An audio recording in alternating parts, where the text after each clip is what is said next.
Hey everyone, this review of the OKELI ceiling light. Guys, we're going to be replacing this light here above our sink with this new modern light that we just got. I'm going to unbox it here.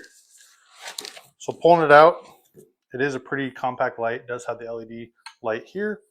Wiring, mounting disc, just like you would expect.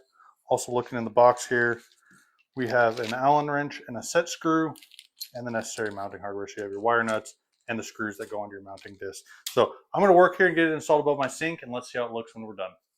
Installation process was really simple. All I had to do was mount the disc, wire the wires together, and then slide the light over the mounting disc, rotate it, and then tighten the Allen screw.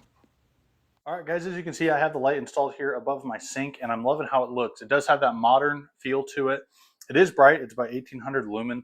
One thing to note is a natural light color. So if you're looking for different color variations, I know there's another option of this light that has color variations. This one is just the natural light. This, again, is the 1-pack. I know there's a 3-pack available that does have that option if that's what you're looking for. Super easy to install. Took me maybe 5 minutes to put it up. No problem at all.